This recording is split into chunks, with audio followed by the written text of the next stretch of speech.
Добар ден на сите, Христос воскресе.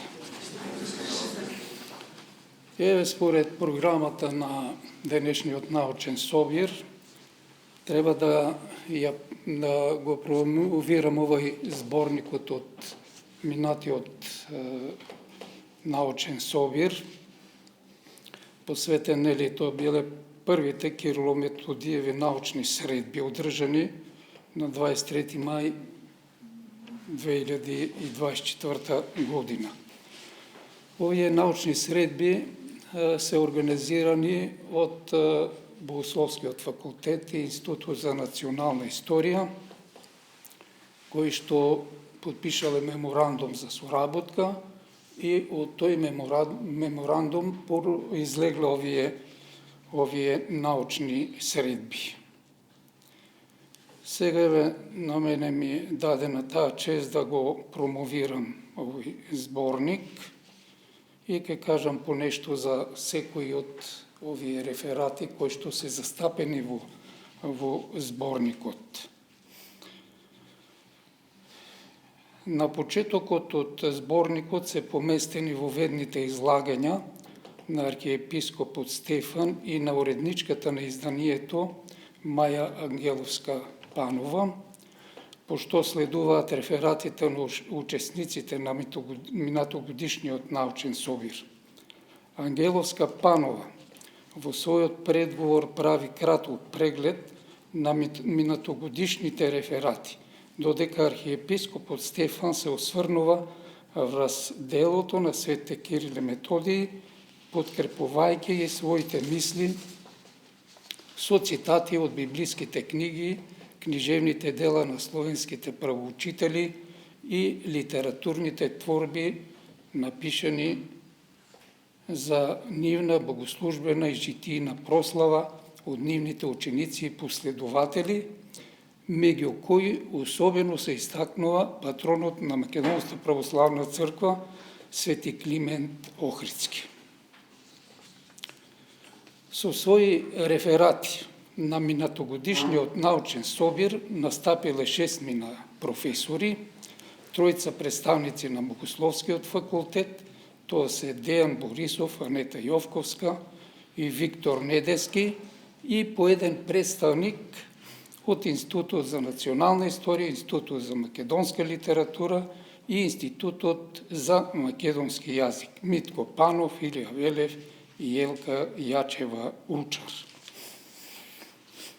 Во својот реферат Дејан Борисов ја разгледува дејноста на светите Кирил и Методиј во поширок контекст во рамките на Византиската империја и врши презентација на документи од папската канцеларија кои се однесуваат на делото на словенските просветители. Започнува со була на папата Јован од 29. јуни 880 година, со која што се врши рехабилитација на Свети Методиј по годините поминати во затвор. Се потврдува неговото архиепископско достоинство и правото да се користи словенската писменост и словенско богослужение во диецезата на неговата архиепископија. Потоа следува научна презентација на уште неколку папски документи издадени од папите Лав 13 и Јован Павле II, енциклика на папата Лав 13, тоа од 1880 година, со кое што се воспоставува ден за официјално чествување на светите Кирил и Методиј во Римо-католичката црква, 5 јули.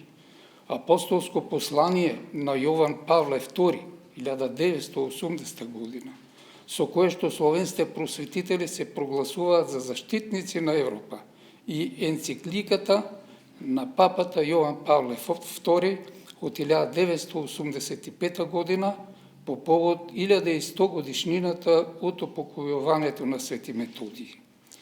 Во оваа своја енциклика Јован Павле II посебно ја нагласува важноста на делото на Свети Кирил и Методиј за христијанизацијата на средновековните словенски народи.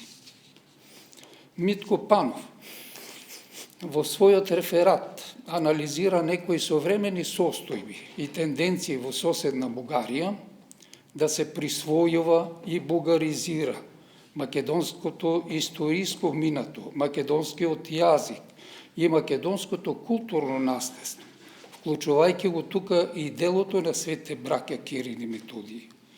Подпирајќи се врз изворни писмени сведоштва, авторот аргументирано ги побива бугарските тези дека јазикот на словенските просветители не бил старословенски, туку бугарски јазик и дека ханска Бугарија била заслужена за зачувување на делото на светите браќа Кирил и Методиј и за ширенето на словенската писменост меѓу другите словенски народи.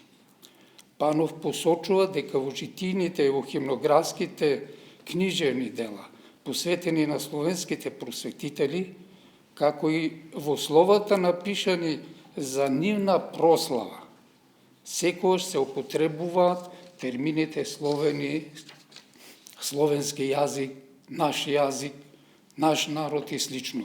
И воопшто не се спомнуваат бугари и бугарски јазик. На крајот Панов заклучува дека бугарските ставови се целосно спротивни и на идеите на светите браќа Кирил и Методиј за равноправност на народите и на јазиците, што представува и темелна вредност врз која што почива современа Европа.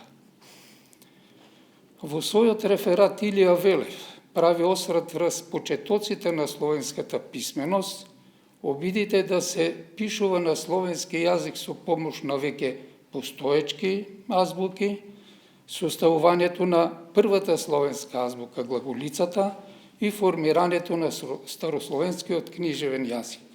Велев при тоа посебно се ја нагласува тесната поврзаност на делото на светите браќа Кирил и Методиј со средновековна Македонија. Македонскиот карактер на глаголичкото писмо, составено врз основа на гласовниот систем на јужномакедонските диалектни говори и старословенскиот книжевен јазик, во чија што основа лежат истите македонски говори.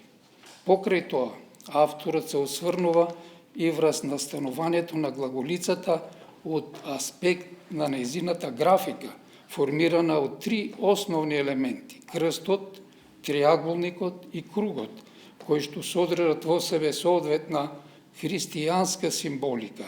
Крстот е символ на христијанството, триаголникот го символизира Светото Тројство и кругот ја одразува бесконечноста на Бога.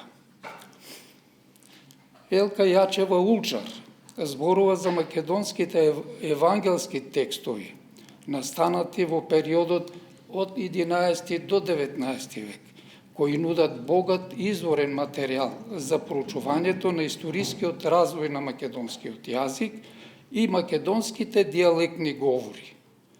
На почетокот таа се осврнува накратко врз Кирло-Методиевиот превод на Евангелието, при што нагласува дека првин, уште пред заминувањето за Велика Моравија, словенските просветители го превеле краткото апракосно Евангелие, а потоа за време на Моравската мисија и комплетниот текст на 4 Евангелија. Авторката дава кратки археографски податоци за ракописите што ги користи во својот труд. Глаголичките Евангелија Зографско, Асеманово и Мариинско, а потоа и за кирличните Евангелија од македонска јазична редакција, какви што се Добромировото Евангелие, Македонско Евангелие на поп Јован, Добревишовото Евангелие, Радомировото Евангелие, Григоровичевото Евангелие број 9 и други.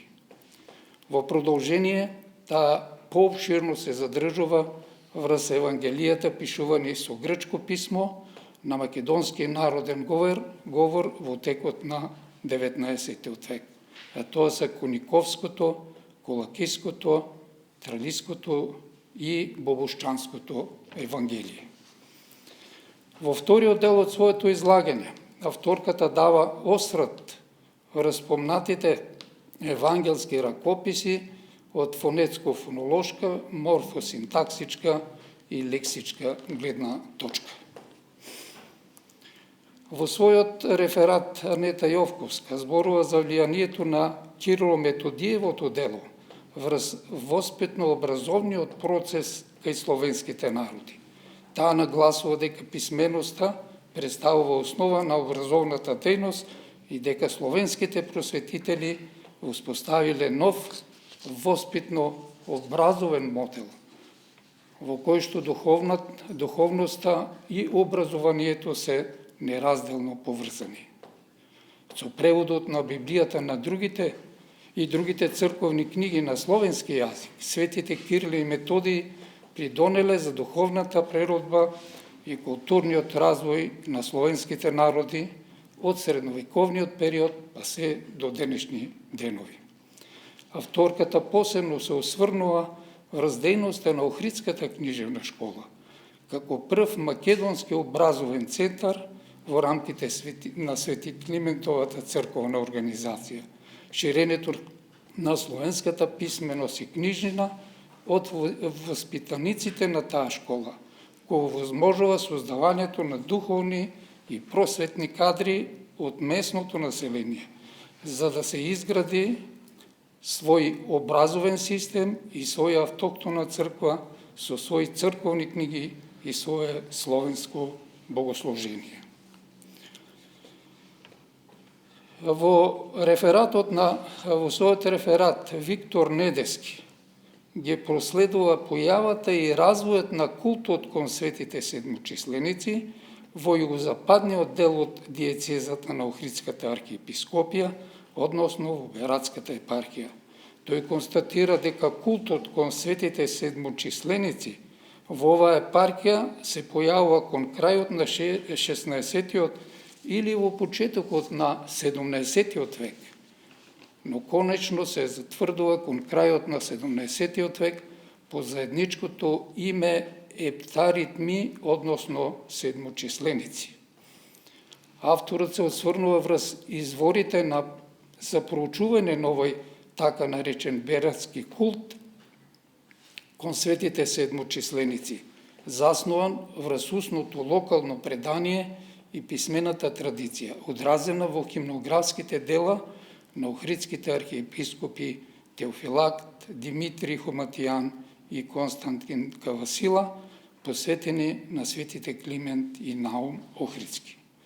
Сведоштво за ширенето на култот кон светите седмочисленици во оваа епархија на Охридската архиепископија, Себератскиот реликвијар со мошти на светите Гораси и Ангелари, иконографијата на светите седмочисленици и така нареченото Бератско последување, кое што представува компилативна химнографска творба за литургиска прослава на светите седмочисленици, печатена во Венеција околу 1720 година.